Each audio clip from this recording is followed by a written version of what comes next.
이 시간도 하나님의 은혜가 풍성하게 임하게 되기를 예수님의 이름으로 축원해 드립니다.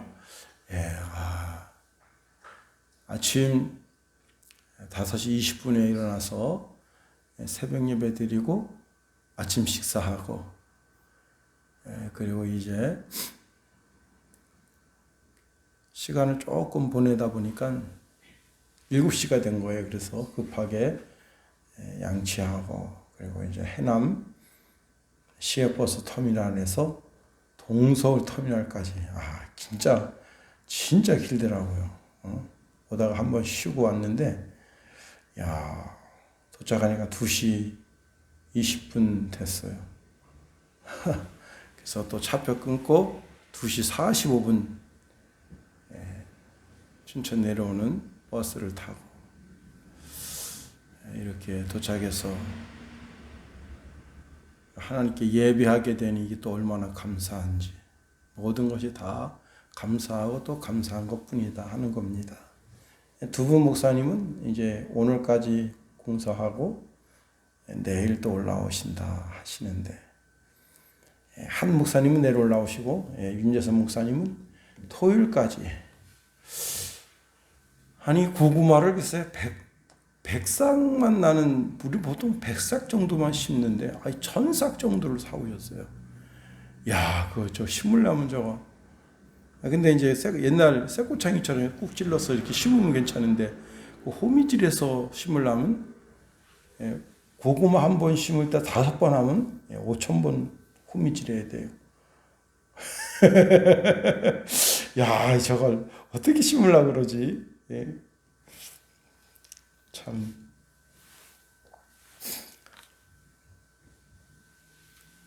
내가 하는 일도 아닌데 미리 걱정해주고, 그냥 쇠꼬챙이 없으면 이렇게 나무 꼭대기로 이렇게 싹 심어도 돼요.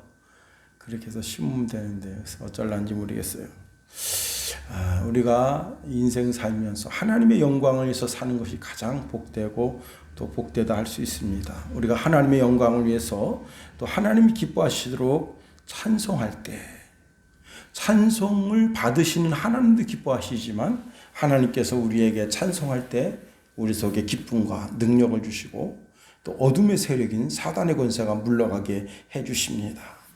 아내가 이제 남편을 기쁘게 하기 위해서 최대한 서비스를 하죠. 반찬도 잘하고, 그리고 얼굴과 얼굴을 대할 때 그때 그 마음에 기쁨이 있고 즐거움이 있고, 그게 남편을 즐겁게 하는 것이지만 사실이 남편이 받고 즐거워하면서 남편만 즐거운 것이 아니고 그 가정이 행복하면 자녀들도 다 행복하게 되는 거예요. 그리고 그 가정과 관계된 모든 사람들이 다 행복하게 되는 겁니다. 그와 같은 거예요. 우리가 찬송을 하나님께 올려드립니다. 그 찬송 속에는 감사도 있고 간구도 있고 여러 가지가 있을 수가 있어요. 그런데 그 찬송을 가만 들여다보면 자기한테 교훈되는 게 있어요. 하나님의 나팔 소리 천지진동할 때야 우리가 재림신앙을 가져야 되겠구나 하는 걸 느끼죠. 또 저 죽어가는 자 다 구원하고 우리가 전도의 사명도 잘 해야 되겠구나 하는 찬송을 부르면서 깨닫는 은혜와 진리가 또 있게 되기 마련입니다. 또 그 찬송을 하나님께 올려드리면 하나님이 기뻐 받으시고 하나님도 기뻐하시지만 찬송하는 사람이 힘과 능력과 지혜를 얻게 됩니다. 바울과 실라가 감옥에 갇혔을 때 그때 기도만 했나요? 아닙니다. 찬송도 했어요. 찬송하고 기도하고 찬송하고 기도하고 밤새 정말 그 하도 얻어맞아가지고 상처마다 얼마나 아파요. 그런데 그렇게 찬송하고 기도할 때 하나님께서 옥토를 움직이게 하시고 착고가 떨어져 나가게 하시고, 그리고는 그 속에서 바울과 실라도 기대하지 못했던 놀라운 은혜를 경험하게 한 겁니다.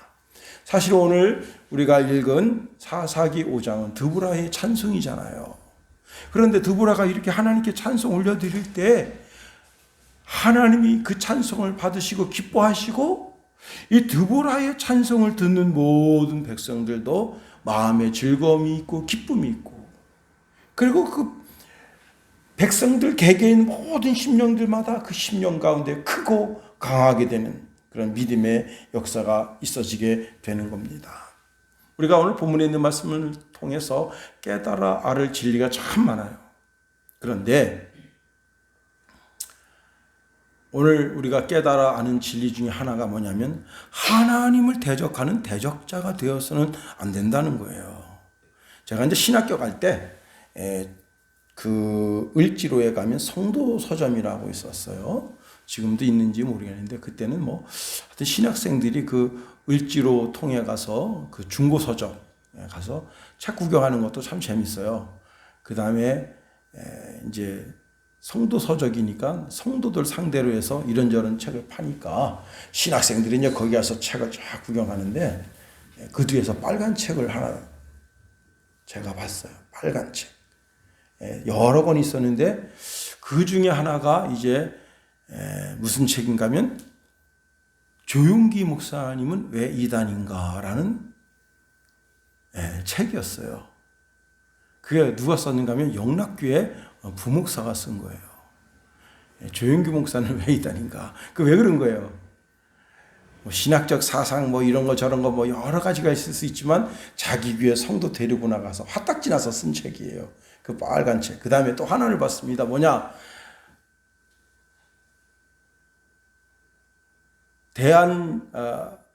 대한예수교 장로회 이대로는 안 된다. 장로교회가 왜 멸망하는가? 뭐 대충 이런 제목인데요. 그거는 이렇게 다 구분해 놨다라고 해서 저한테 물어보더라고요. 직책이 어떻게 되세요? 그래서 신학생인데요. 그랬더니 그러면 신학생은 구매하실 수가 있지만 일반인들은 그 책은 구매하기가 불가능합니다. 전도사님이시면 이게 전도사님이라는 신분을 바뀔 수 있을 만한 걸 뭐를 내놔라 이거예요. 제가 가방을 쫙 열어 보였어요. 거기 이제 교과서가 있잖아요. 조제 신학책. 그리고 노트를 딱 주니까 전도사님 맞으시네요. 전도사님은 사실 수 있다. 성직자는 살 수 있지만 일반인들은 그 책은 살 수 없다. 그런 겁니다. 그런데 제가 그 책을 가지고 와서 장로교 이대로 안 된다. 장로교는 왜 멸망의 길로 가는가? 하여튼 책 제목이 하도 오래돼서 기억이 안 나는데 그런 내용인데 첫 페이지를 여는 순간서부터 한 24개 챕터로 되어 있는데요. 왜 그 장로가 망했나? 그것만 전국에 있는 모든 장로들이 목사를 대적하다가 망한 사람들 그것만 24 챕터를 만들어 놓은 거예요. 깜짝 놀란 거예요. 와, 아니 교회에서 내가 장로가 됐으면 교회의 기둥이잖아요. 목사님도 교회의 기둥이고 장로님도 교회의 기둥이고 권사님도 교회의 기둥인데 더 복받고 더 잘되게 하기 위해서 내가 예수 믿는 건데 예수 믿고 망했다? 예수 믿고 저주받았다? 이야, 이런 책 보면 누가 깜짝 놀랄 만한 책이었어요. 그래서 제가 어린 마음에도 제가 섬기던 시골교회에 가장 목회자를 힘들게 하고 어렵게 하는 분이 있어요. 그분한테 은근슬쩍 이 책을 한번 봐라. 이제 제가 딱 옆에 끼고 있으니까 무슨 책이냐고. 글쎄 이런 건 원래 신학생들만 있는 책인데요. 그랬더니 어디 한번 보자고 그랬더니 내가 가져가서 한번 보겠다. 가져갔는데 여지까지 안 돌려줬어요. 아마 그 집 서재 어딘가 꽂혀 있을 거예요. 장로교 이대로는 안 된다. 그 목사를 교회를 비판하는 건 줄 알았더니 장로들이 어떻게 해서 목사님을 대적하다가 망했다 하는 거예요. 시스라는 하나님을 대적했어요. 시스라는 하나님을 대적하고 이스라엘 백성들을 대적하고 철병거 900승으로 하나님의 백성을 짓밟고 하나님 백성의 원수가 됐습니다. 결국은 아주 초라하게 됐어요. 아주 수치스럽게 됐어요. 그 어머니가 어찌해서 우리 아들이 안 오지? 어찌해서 우리 아들이 안 오지? 하고 근심하고 걱정하고 염려해서 그 소리가 드보라 사사에게까지 들린 거예요. 제가 의정부에 있을 때 같이 섬기던 전도사님, 그 전도사님이 할렐루야 기도원에서 물 떠오는 걸 좋아했어요. 그래서 의정부에서 그 포천까지 꽤 먼데도 일주일에 2번씩 물 뜨러 갔었어요. 포천 할렐루야 기도원에서 나오는 물. 그래서 저는 뭐 그 물이 딱 좋다 안 좋다 그렇게 말하긴 뭐하고 하여튼 물을 길러 가는데 그 큰 언덕 하나 넘는데 그 끝자락에 마을이 있는데요. 그 어떤 아저씨가 거기 나와서 울면서 땅바닥을 치고 있는 아저씨가 있어요. 신기하잖아요. 제가 물어봤어요. 저분은 뭐 하는 분인데 매일같이 저 자리에 나와서 땅을 치면서 울고 계시대요. 그랬더니 아들이 월남전에 참전했어요. 그리고 상병인가 그렇게 되는데 거기서 월남에서 살아있습니다. 그런데 아무도 그 사람한테 당신 아들이 월남전에서 죽었습니다. 말을 안 해준 거예요. 그래서 이 할아버지가 그 아들을 기다리는 거예요. 지금이라도 누군가는 가서 들려줘야지. 그 아들 오기를 기다리는 거예요. 그 아버지가. 그래서 이건 뭔가 지금 이건 잘못됐다. 그런데 어느 날 가보니까 이제 그분이 더 이상 보이지 않는 거예요. 그러니까 이구동성으로 그분 돌아가셨나 보다. 나이가 많으셔서. 끝끝내 아들의 임종 소식을 못 듣고 그 아들을 기다리다 돌아가신 거예요. 시스라의 어머니는 아들이 왜 이렇게 늦게 오지? 아들이 왜 이렇게 늦게 오지? 그 어머니라도 정신을 바짝 차리고 얘야 너 어찌해서 하나님의 백성 이스라엘 백성을 대적질하느냐? 너 어떻게 해서 주의 종을 대적하니? 어떻게 주의 백성들을 대적하니? 정신 차려라. 그 길에서 돌아서라. 그렇게 말해줬더라면 얼마나 좋았겠는가 하는 겁니다. 아들이 한 나라의 장군이 돼서 철병거를 끌고 전 세계를 돌아다니면서 여기 오늘 그 아들이 하는 짓거리가 나와 있어요. 옷을 나누고 그 멀쩡한 처녀들을 취해서 자기 아내로 삼고 그런 걸 보면서 잘한다. 그 어머니의 그 딸 아니겠어요? 남의 것을 강제로 빼앗는 것도 나쁜 것이지만 전쟁을 일으켜서 빼앗는 것은 더 나쁜 거예요. 그 남의 고이 길어놓은 처녀들을 그 동네 남자들을 다 죽이고 처녀들을 빼앗아서 자기도 아내가 여럿이 있는데 또 아내를 또 취하는 그런 짓은 더 나쁜 짓인 거예요. 그런 것을 꾸짖을 수 있어야지. 너가 한 나라의 장군이 되었더라도 정신을 차려야지. 너가 어찌 그렇게 사악한 짓을 하느냐. 그게 진짜 진정한 어머니죠. 제가 유튜브에서 김성훈 장군인가요? 그분 이야기를 듣는데 그 어머니가 신앙이 대쪽 같은 어머니예요. 아들이 장군으로 진급해서 어머니한테 진급 인사하러 왔어요. 어머니, 저 장군으로 진급했습니다. 그래. 참 잘했다. 야, 이렇게 우리 아들 장군으로 진급했으니 집에 잠깐 들어와서 하나님께 예배하자. 근데 그 어머니가 한번 예배하면 2시간씩 예배를 해요. 그러니까 김성훈 장군이 어머니 저 지금 대통령님도 만나야 되고 바쁩니다. 어머니가 야 이놈아 네가 지금 이 시대에 장군이 된 게 너 잘나서 장군 된 줄 아느냐.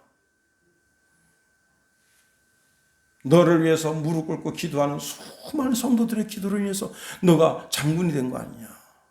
그런데 하나님이 그렇게 세워주셨으면 하나님 앞에 예배하는 삶이 뭐가 힘들다고 누구를 만나러 갔냐고 그렇게 지금 헐레벌떡 마음을 딴 데 두고 있느냐. 당장 와라. 그러니까 그 김성훈 장군이 어머니 앞에 무릎 꿇습니다. 장군이 가서 무릎 꿇으니까 장군을 보좌하는 보좌 장교가 가서 무릎 꿇었어요. 장교가 무릎 꿇으니까 어떡합니까? 사병도 와서 무릎 꿇고 2시간 동안 예배 드린 겁니다. 하나님께 감사 예배. 그러니까 6.25 때 재밌는 얘기가 많아요. 그분 딱 가는데 차를 타고 가는데 운전병이 깜빡 은사가 있어가지고 북한군 지역으로 들어간 거예요. 북한군 사령관 실룩 상거를 가니까 별판 2개가 딱 붙은 게 오니까 이놈들이 막 인사를 한 거예요. 인민군들이. 근데 옷이 틀려. 어찌 들려? 그러니까 운전병한테 야 후진으로 밟아라. 그 후진으로 막 보는데 얘네들 다 따발총 가지고 있어요. 인민군 애들. 얘 특수부대 놈들이야. 그래가지고 거기다 대고 따발총 쏘는데 한 운전병도 그 그 보좌관 장교를 뭐라 하나 그 작전 장교인가 한테 그 장교 그다음에 김성훈 장군도 안 맞았어. 한 맞았어. 희한한 일이 벌어진 거예요.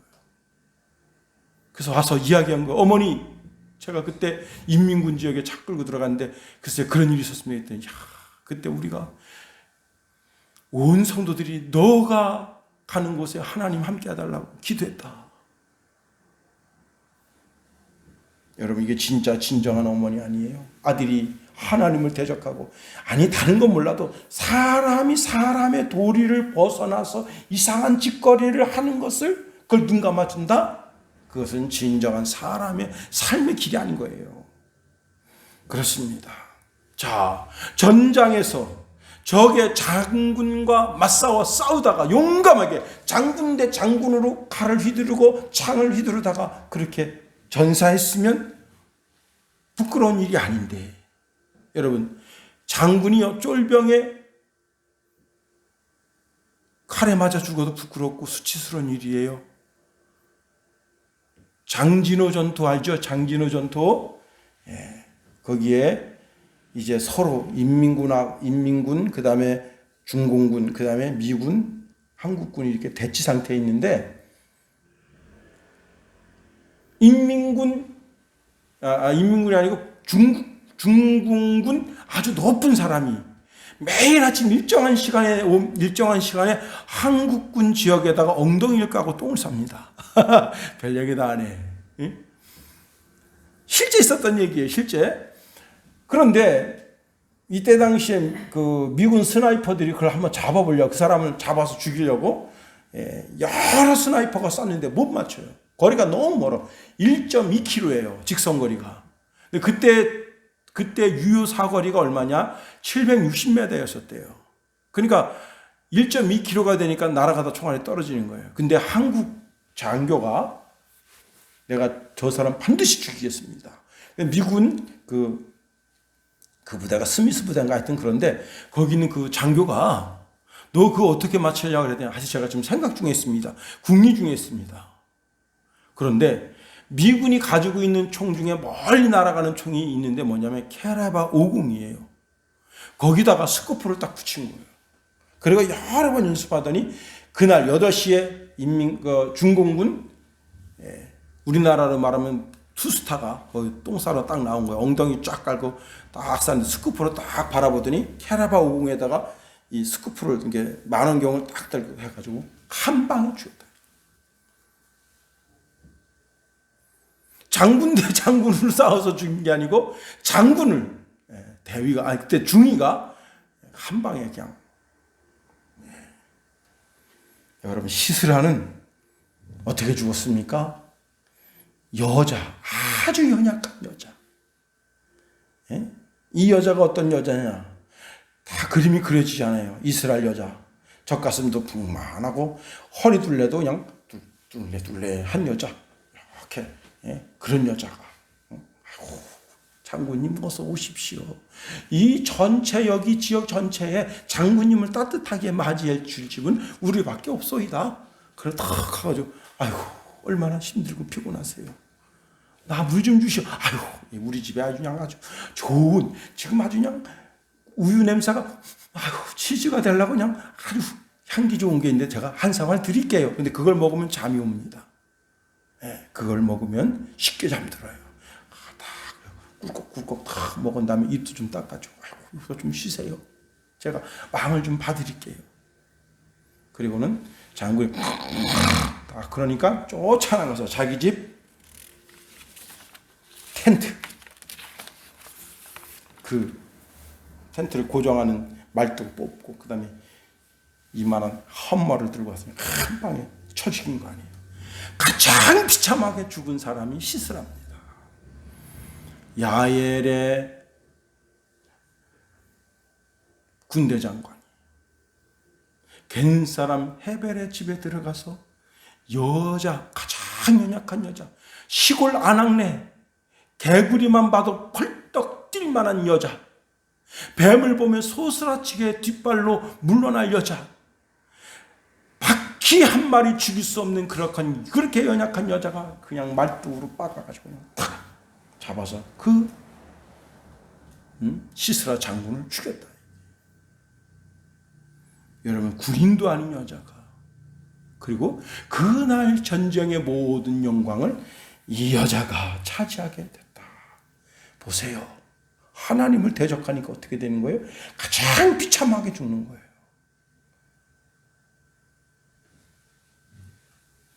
이스라엘을 침공해 왔던 골리앗 보세요. 골리앗은 싸움 무기입니다. 싸움 무기. 그 손에 들려있는 창, 그 손에 들려있는 방패, 그 골리앗을 막아설 사람이 없습니다. 그래서 이 블레셋 군대가 웬만한 지역은 다 점령하고 왔는데 지금 이스라엘 성 하나만 남은 거예요. 응? 이건 뭐 그냥 한 방에 무너뜨릴 수 있는 거예요. 그런데 16, 17 먹은 가장 가련한 소년이, 그것도 창도 아니고 칼도 아니고 화살도 아니고 돌멩이로 맞춰서 죽였다. 가장 비참하게 죽은 거예요. 아하, 하나님을 대적하는 것이 무엇이냐? 하나님의 백성을 대적하는 것이 하나님을 대적하는 것이구나 알아야 됩니다. 더더욱이 목사를 대적하는 것이 하나님을 대적하는 거구나. 하나님의 성도를 대적하는 것이 하나님을 대적하는 것이구나. 하나님이 하나님의 백성 대적하는 것을 기뻐하지 아니하신다. 여러분, 우리 하나님은 하나님의 자녀의 생사화복도 주관하시지만 그 나라의 국가의 흥망성쇠도 주관하시는 분이시다. 우리의 머리털까지 다 세심받으시고 우리를 섭리하기를 원하시는 창조주 자신이시다라고 하는 사실입니다. 여러분, 우리가 절대적으로 교회의 대적자가 되면 안 돼요. 하나님의 대적자가 되면 안 돼요. 성도끼리 서로 싸우면 안 되는 거예요. 내가 한 발 물러나고 또 두 발 물러나고 세 발 물러나고, 그렇게 해서 평화를 이루는 것이 참 하나님의 뜻인 겁니다. 그래요. 자, 이 나라의 가장 복된 여인은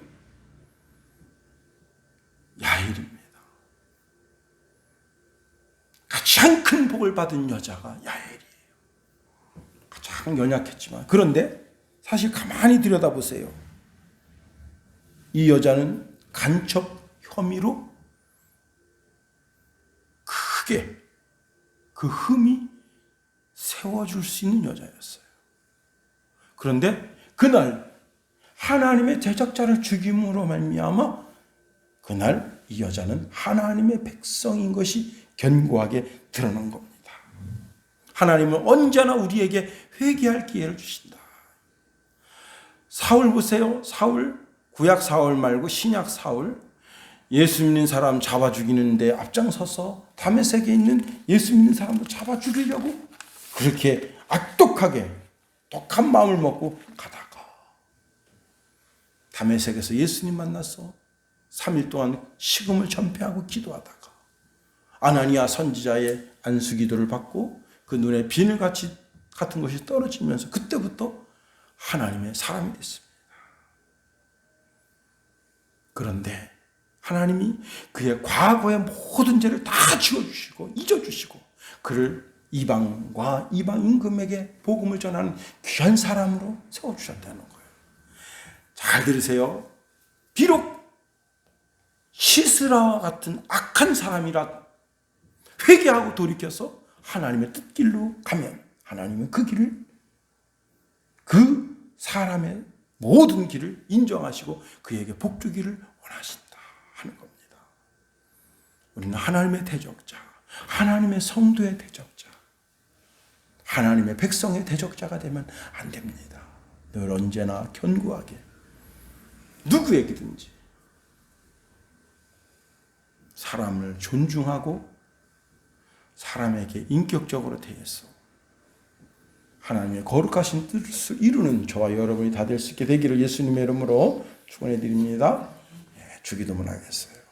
하늘에 계신 우리 아버지, 아버지의 이름을 거룩하게 하시며 아버지의 나라가 오게 하시며 아버지의 뜻이 하늘에서와 같이 땅에서도 이루어지게 하소서. 오늘 우리에게 일용할 양식을 주시고 우리가 우리에게 잘못한 사람을 용서하여 준 것 같이 우리 죄를 용서하여 주시고 우리를 시험에 빠지지 않게 하시고 악에서 구하소서. 나라와 권능과 영광이 영원히 아버지의 것입니다. 아멘.